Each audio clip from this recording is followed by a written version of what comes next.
Buenos días a todos. Hoy viernes 17 de septiembre. Vamos a seguir con la lectura de Cómo suprimir las preocupaciones y disfrutar de la vida del maestro Dale Carnegie. Yo soy Gino Carpentieri y como cada semana, de lunes a viernes, estamos conectados desde la plataforma de TGU para compartir con ustedes libros realmente de mucho valor. Y vamos a seguir la lectura desde el capítulo 27 de este libro. Cómo eliminar el aburrimiento que causa fatiga, preocupación y resentimiento. Una de las principales causas de la fatiga es el aburrimiento. Como ejemplo, tomemos el caso de Alice, una ejecutiva que vive en nuestra calle. Alice, un momento solo. Alice llegó a casa una noche completamente exhausta. Se movía con aire fatigado. Estaba fatigada, tenía dolor de cabeza, tenía dolor de espalda. Estaba tan agotada que quería irse a la cama sin cenar. Su madre le suplicó. Se sentó a la mesa. Entonces sonó el teléfono. Su novio, una invitación a bailar. Los ojos le brillaron. Se le levantó el ánimo. Se precipitó escaleras arriba. Se puso su vestido azul y se fue a bailar hasta las 3 de la madrugada.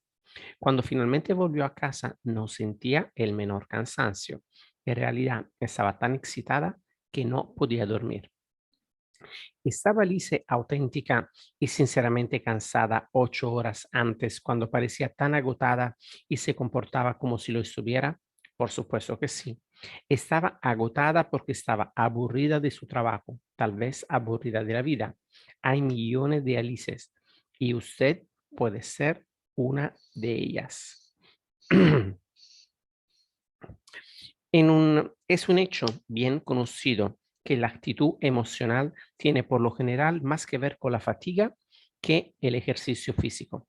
Hace unos cuantos años, Joseph Barmack, doctor en filosofía, publicó en los archivos de psicología un informe sobre algunos de sus experimentos que mostraban cómo el aburrimiento produce fatiga.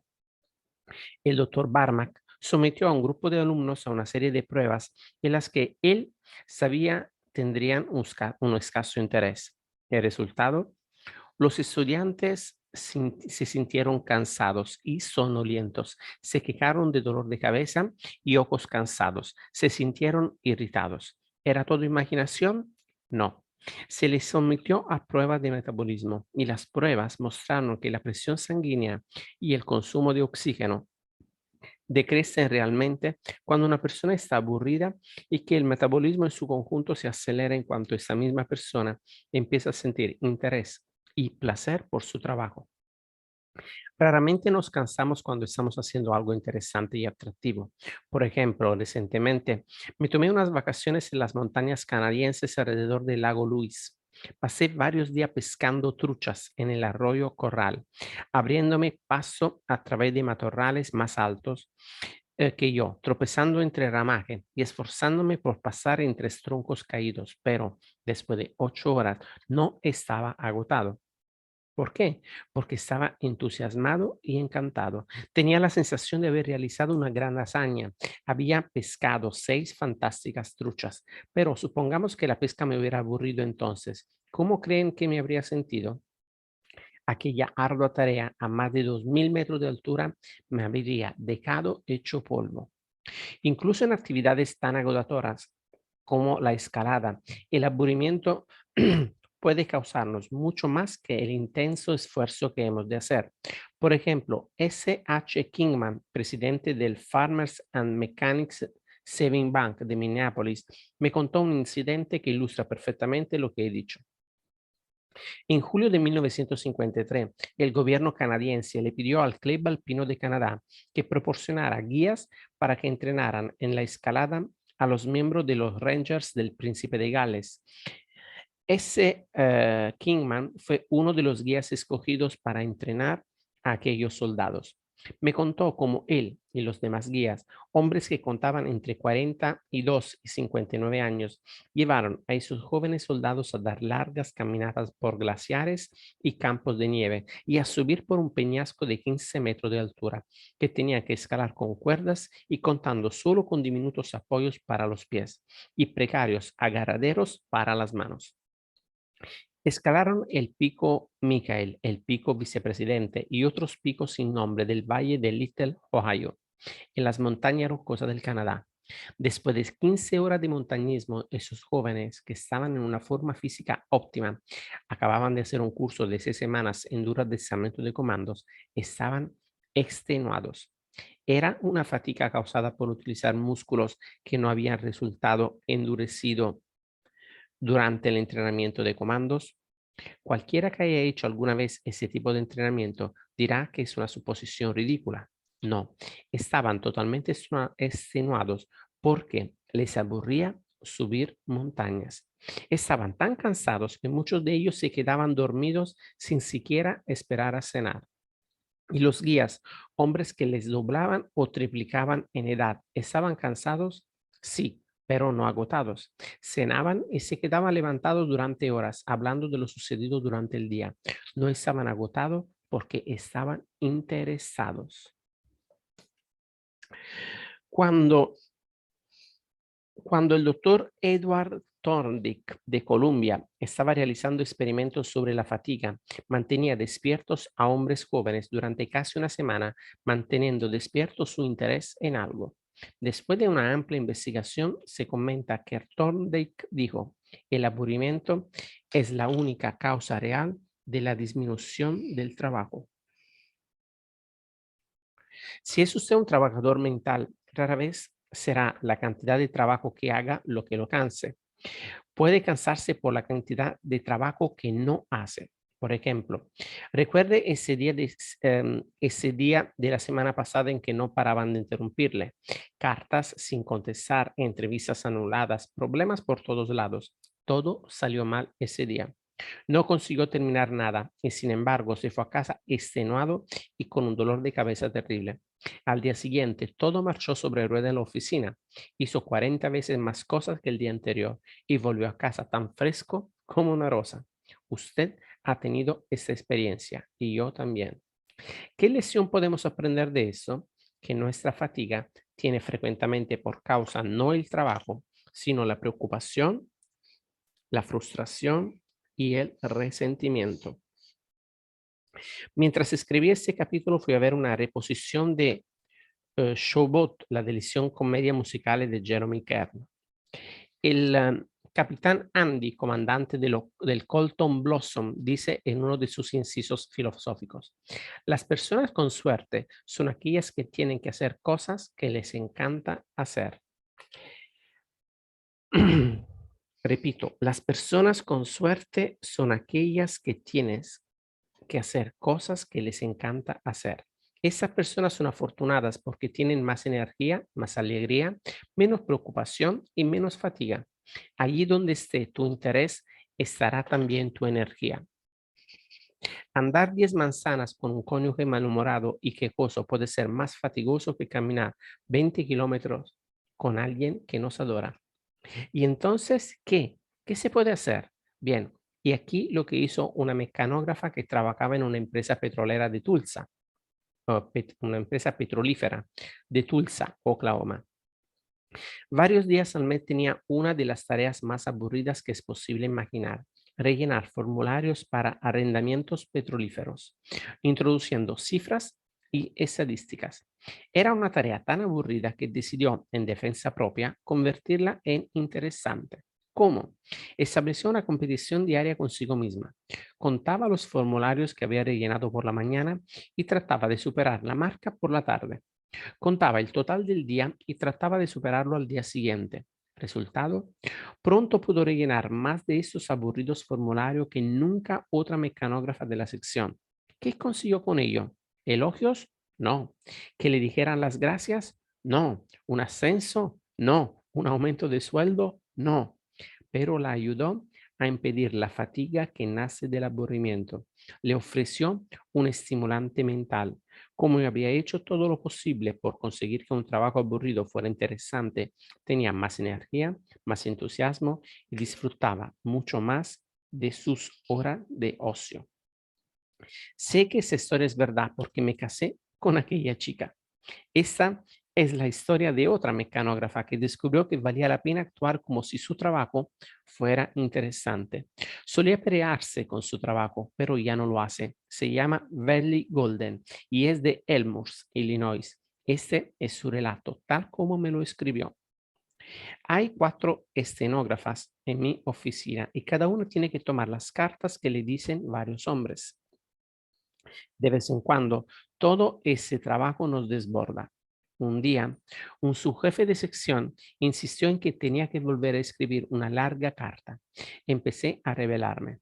Traté de señalarle que la carta podía corregirse sin necesidad de volverla a mecanografiar, pero él me replicó que si yo no la volvía a hacer, ya encontraría a alguien que la hiciera. Yo estaba que echaba humo, pero cuando empecé a mecanografiar la carta de nuevo, se me ocurrió de repente que había un montón de gente que darían algo por hacer el trabajo que yo estaba haciendo. Me dije también que me pagaban un sueldo por hacer precisamente lo que estaba haciendo. Empecé a sentirme mejor.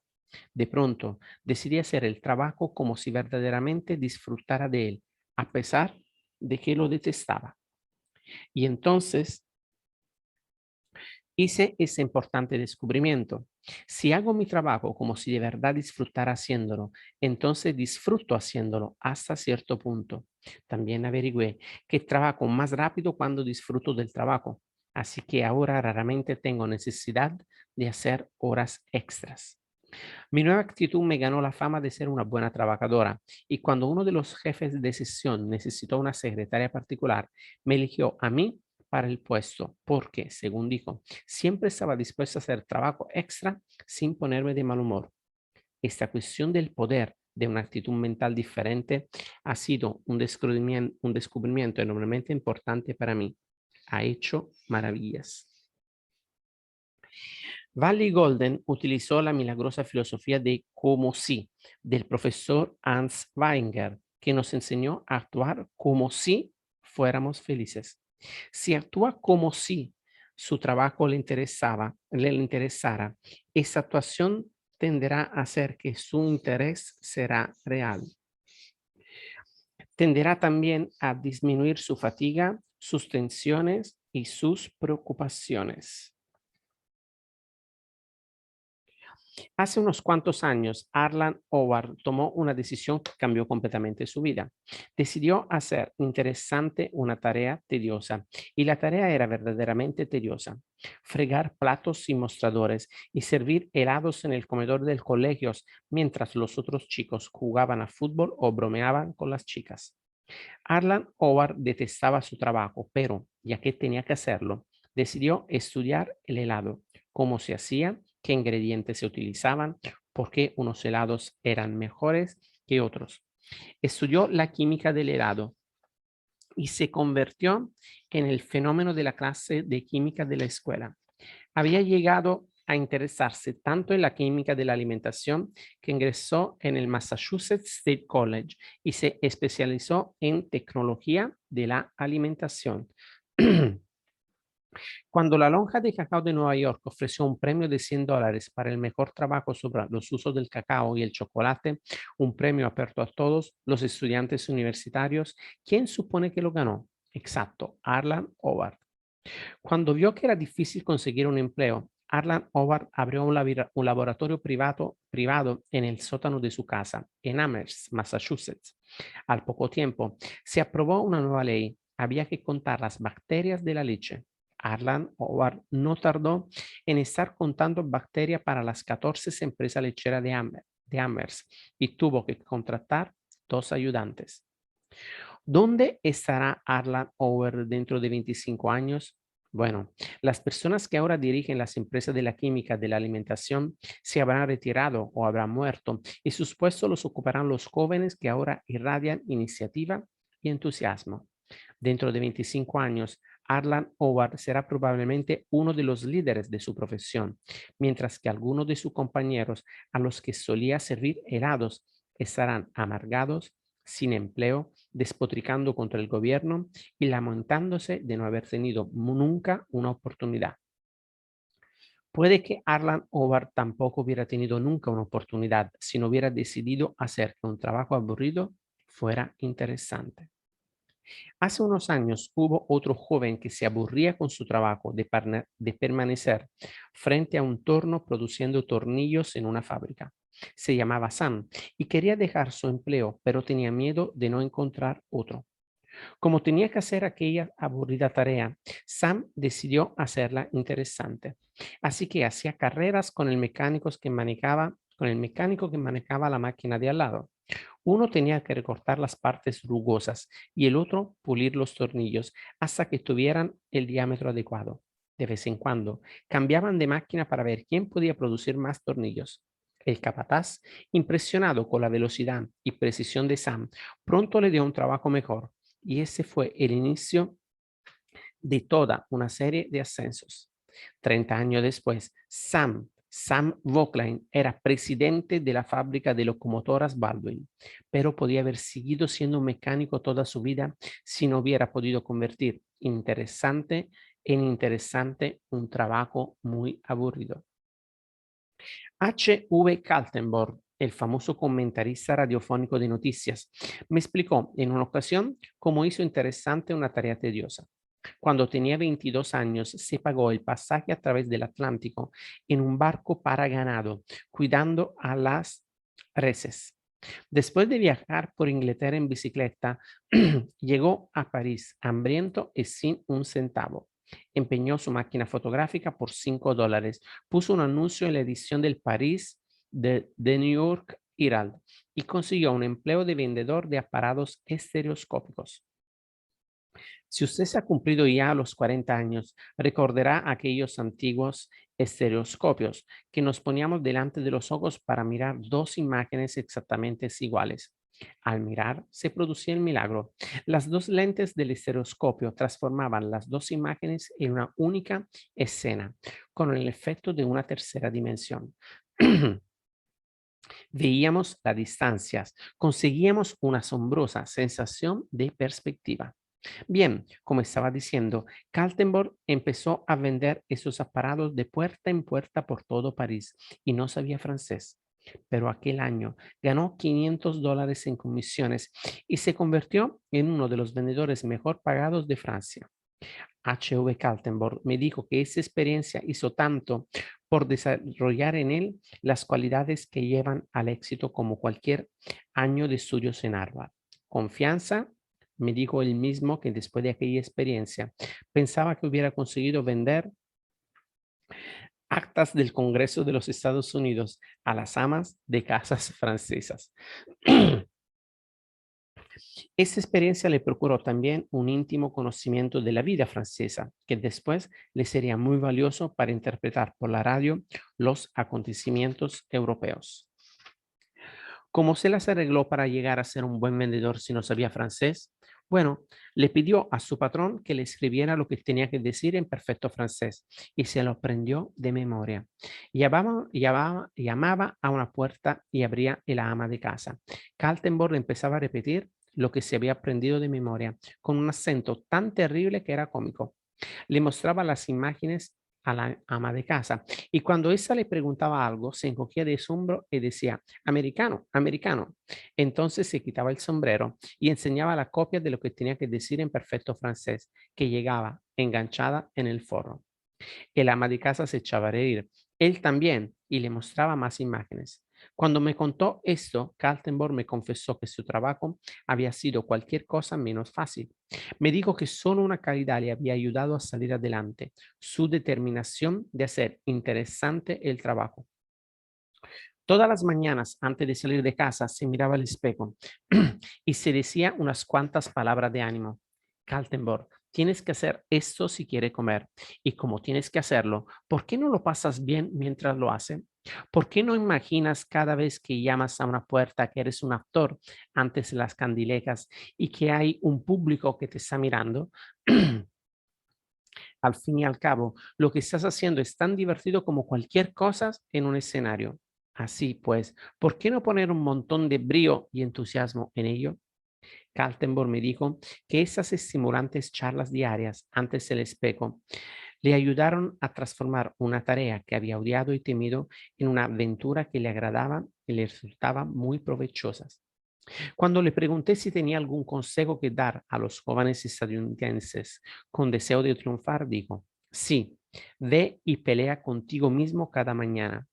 Se habla mucho de la importancia del ejercicio físico para despertarnos del medio sueño en que tantos nos desenvolvemos, pero necesitamos todavía más algún ejercicio mental y espiritual que nos impulse a la acción cada mañana.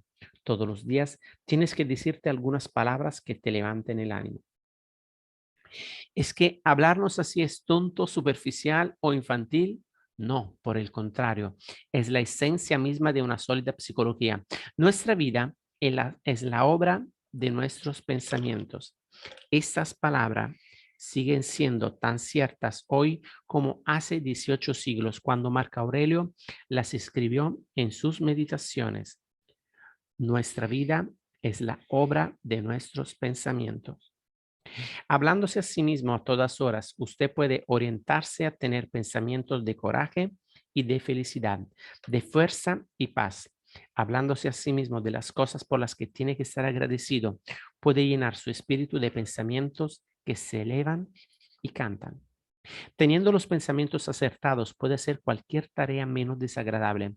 Su patrón quiere que usted se interese en su trabajo porque así él ganará más dinero. Pero olvidemos lo que quiere el patrón. Pensemos únicamente lo que interesarse en su trabajo hará por usted. Recordemos que podemos duplicar la felicidad que extraemos de la vida, ya que pasamos en el trabajo la mitad de nuestras horas despiertos. Y si no encontramos la felicidad en el trabajo, es posible que no la encontremos en ningún otro sitio. Recuérdese constantemente que, interesándose en su trabajo, apartará la mente de sus preocupaciones y a la larga probablemente obtendrá ascensos y aumentos. Y aun si eso no sucede, reducirá su fatiga al mínimo y le ayudará a disfrutar de sus horas de ocio. Capítulo número 28. ¿Cómo no preocuparse por el insomnio? ¿Se preocupa usted cuando no puede dormir? Entonces, tal vez le interese saber que Samuel Untermyer, el famoso abogado internacional, nunca ha disfrutado de una noche decente de sueño en toda su vida. Cuando fue a la universidad le preocupaban dos aficiones, el asma y el insomnio. No parecía que pudiera curarse de ninguna de ellas, por lo que decidió hacer lo más acertado en su situación, aprovecharse de su insomnio. En lugar de agitarse, dar vueltas y preocuparse hasta enloquecer, se levantaba y estudiaba. Resultado, empezó a obtener honores en todas las clases y se convirtió en uno de los prodigios de la Universidad de la Ciudad de Nueva York. Incluso después de iniciar su práctica de derecho, el insomnio continuó. Pero Untermyer no se preocupó. La naturaleza decía, cuidará de mí, y la naturaleza cuidó de él. A pesar de lo poco que dormía, su salud se mantuvo bien y pudo trabajar tanto como cualquiera de los jóvenes abogados neoyorquinos. Incluso trabajaba más porque seguían trabajando cuando ellos dormían. A los 21 años, Sam Untermyer ganaba $75,000 anuales. Había muchos jóvenes abogados que acudían a la sala de los tribunales para estudiar sus métodos. En 1931 cobraba por llevar un caso lo que en aquel momento era probablemente los honorarios más altos de la profesión, nada menos que $1,000,000 en dinero contante y sonante. Sin embargo, seguía con sus insomnios, leía hasta la mitad de la noche, luego se levantaba a las 5 de la mañana y empezaba a dictar cartas. Cuando la mayoría de gente justo empezaba a trabajar, él ya había completado casi la mitad de su jornada de trabajo. Vivió hasta los 81 años. Ese hombre que raramente tuvo una noche de sueño profundo, pero si se hubiera irritado y preocupado por sus insomnios, probablemente habría destrozado su vida. Pasamos un tercio de nuestra vida durmiendo y sin embargo nadie sabe en qué consiste verdaderamente el sueño. Sabemos que es un hábito y un estado de reposo durante el cual la naturaleza repara la deshilachada manga de la inquietud, pero no sabemos cuántas horas de sueño reclama cada individuo. No sabemos siquiera si en realidad tenemos que dormir. ¿Fantástico? Bueno, durante la Primera Guerra Mundial, Paul Kern, un soldado húngaro, recibió un disparo que le atravesó el lóbulo frontal derecho, el lóbulo frontal del cerebro. Sanó de la herida, pero ya no pudo dormir. Hicieran lo que hicieran y probaran todo tipo de sedantes y narcóticos, incluso el hipnotismo, los doctores no consiguieron que Paul Kern durmiera o se sintiera somnoliento. Los médicos dijeron que no viviría mucho tiempo, pero los dejó totalmente confundidos. Consiguió un trabajo y siguió viviendo con una salud excelente muchos años. Se acostaba, cerraba los ojos y descansaba, pero no dormía ni un minuto. Su caso era un misterio médico que echó por tierra muchas de nuestras creencias sobre el sueño. Algunas personas necesitan más sueño que otras. Toscanini solo necesitaba 5 horas al día, pero Calvin Coolidge necesitaba más del doble. Coolidge dormía 11 horas al día. En otras palabras, Toscanini durmió aproximadamente la quinta parte de su vida, mientras que Coolidge durmió casi la mitad de la suya. Preocuparse por el insomnio le hará mucho más daño que el insomnio mismo. Por ejemplo, uno de mis alumnos, Ira Sandner, de Richfield Park, Nueva Jersey, llegó al borde del suicidio a causa del insomnio crónico. Llegué a creer que me estaba volviendo loco, me dijo Ira Sandner. El problema al principio era que dormía demasiado bien. No me despertaba cuando sonaba el despertador y llegaba tarde al trabajo. Eso me preocupaba y de hecho mi jefe me advirtió que debía llegar a la hora. Sabía que si seguía quedándome dormido, perdería mi empleo. Hablé del asunto con mis amigos y uno de ellos me dijo que yo concentrara uno de ellos me dijo que concentrara mi atención en el despertador antes de irme a dormir. Y así empezó el insomnio. El tic-tac del maldito despertador se convirtió en una obsesión. Me tenía despierto y dando vueltas en la cama toda la noche.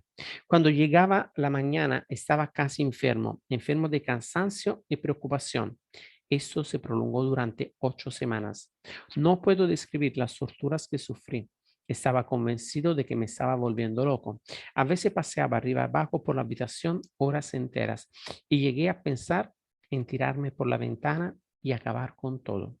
Finalmente visité a un médico al que conocía de toda la vida y él me dijo, Ira, yo no puedo ayudarte, nadie puede ayudarte porque eres tú quien te lo has buscado. Vete a la cama esta noche y si no puedes dormir, olvídate de todo el asunto.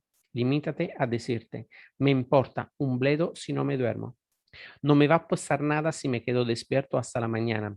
Sigue con los ojos cerrados y di, mientras sigue echado sin moverme y no me preocupo por ello, conseguiré descansar de todos modos. Eso fue lo que hice, dice Sandner, y al cabo de 2 semanas empecé a dormir. En menos de un mes dormía 8 horas y mis nervios habían vuelto a la normalidad. No era el insomnio lo que estaba matando a Ira Sandner, era la preocupación por el insomnio. El doctor Nathaniel Kleitman, profesor de la Universidad de Chicago, ha realizado más trabajos de investigación sobre el sueño que cualquier otro hombre vivo. Experto en el sueño, ha declarado que nunca ha sabido de nadie que muriera de insomnio. Ciertamente, una persona puede preocuparse por el insomnio hasta reducir su vitalidad y ser barrido por los gérmenes, pero habrá sido la preocupación la causa del daño, no el insomnio mismo. El doctor Kleinman dice también que las personas que se preocupan por el insomnio duermen por lo general mucho más de lo que creen. El hombre que jura que no puede pegar ojo en toda la noche puede haber dormido horas sin darse cuenta. Por ejemplo, uno de los más grandes pensadores del siglo XIX, Herbert Spencer, era un solterón que vivía en una casa de huéspedes y aburría a todo el mundo hablando de su insomnio. Llegó a ponerse tapones en los oídos para eliminar el ruido y calmar sus nervios. Algunas veces había fumado opio para poder dormir. Una noche, él y el profesor 6 de Oxford compartieron una habitación de hotel. A la mañana siguiente, Spencer declaraba que no había podido pegar ojo en toda la noche, pero en realidad era el profesor 6 quien no había pegado ojo. No le habían dejado dormir los ronquidos de Spencer. El primer requisito para un buen sueño nocturno es una sensación de seguridad.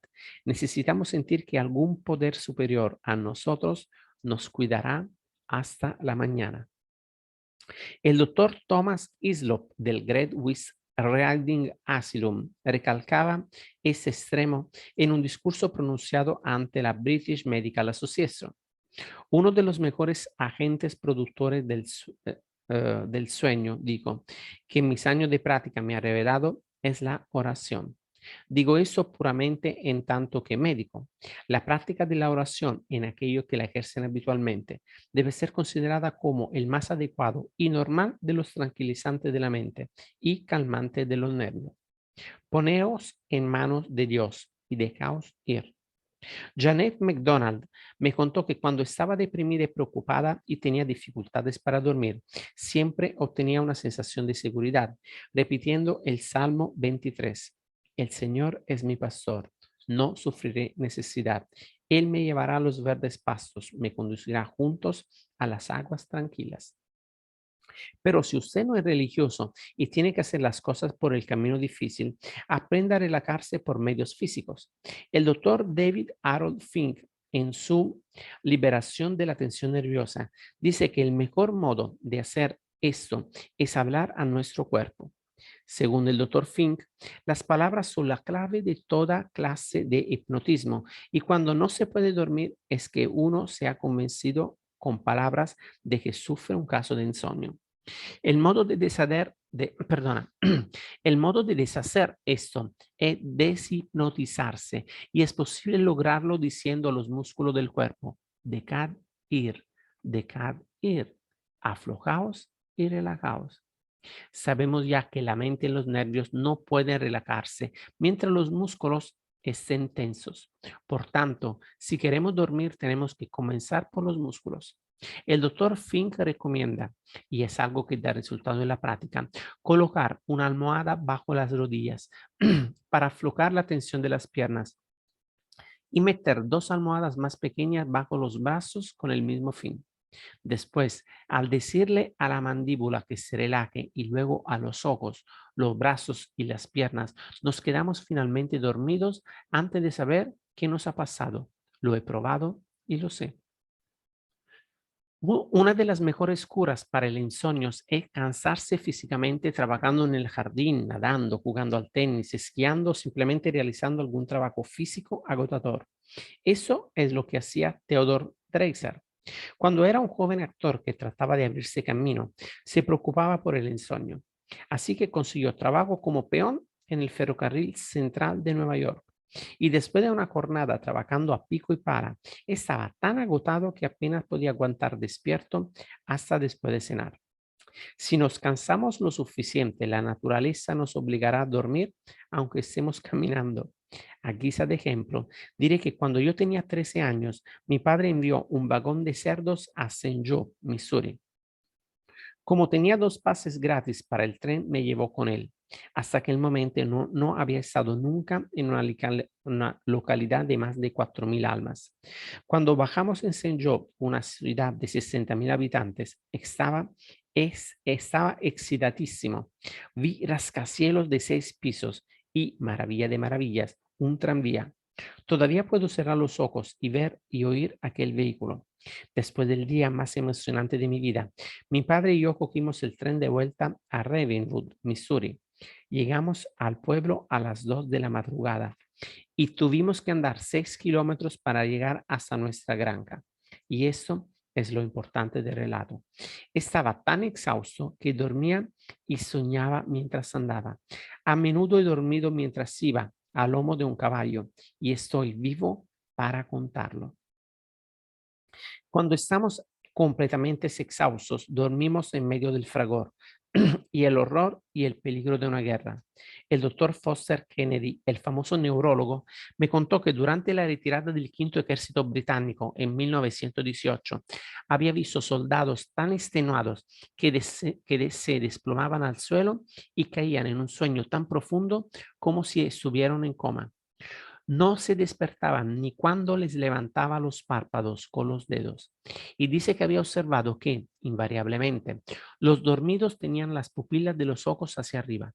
Después de esto, dice el doctor Kennedy, cuando tenía problemas para dormir, practicaba poner los ojos en esa posición y descubrí que a los pocos segundos empezaba a bostezar y a sentir sueño. Se trataba de un reflejo automático sobre el que no tenía control. Nadie ha cometido suicidio nunca negándose a dormir y nadie lo hará. La naturaleza obligará a quien sea a dormir pese a toda su fuerza de voluntad.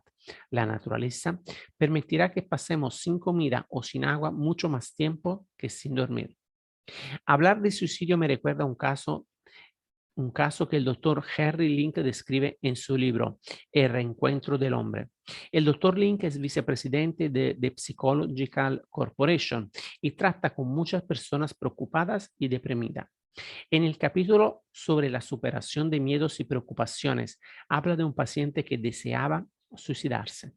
El doctor Link sabía que cualquier argumento solo empeoraría las cosas, así que le dijo al hombre, si de cualquier modo va a suicidarse, por lo menos hágalo de una forma heroica.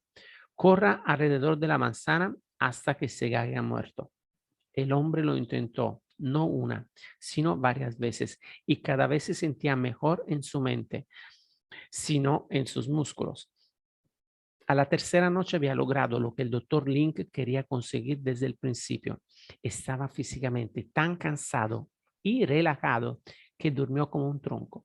Más tarde, se hizo socio de un club de atletismo y empezó a participar en deportes competitivos. Y no tardó mucho en sentirse tan bien que quería vivir para siempre. Así pues, para no preocuparnos por el insomnio, y aquí 5 reglas. Regla número 1. Si no puede dormir, haga lo que hizo Samuel Untermaier. Levántese y trabaje o lea hasta que sienta sueño. Número 2. Recuerde que nadie se ha muerto por falta de sueño. Preocuparse por el insomnio causa generalmente mucho más daño que el insomnio mismo. Mm, Regla número 3. Intente rezar o repite el Salmo 23 como hacía Janet MacDonald. Regla número 4. Relaje el cuerpo. Y regla número 5. Haga ejercicio. Cánsese tanto físicamente que no pueda permanecer despierto. En síntesis, 6 maneras de impedir la fatiga y la preocupación y de conservar la energía y el ánimo. Regla número 1. Descanses antes de estar cansado. Regla número 2. Aprenda a descansar en su trabajo. Regla número 3. Aprenda a descansar en casa. Regla número 4. Aplique estos 4 buenos hábitos de trabajo. A.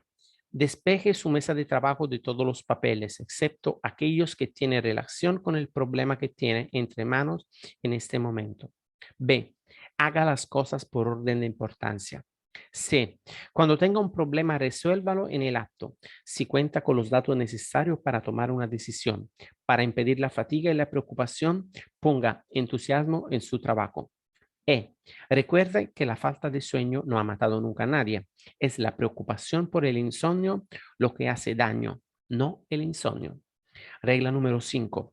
Para impedir la fatiga y la preocupación, ponga entusiasmo en su trabajo.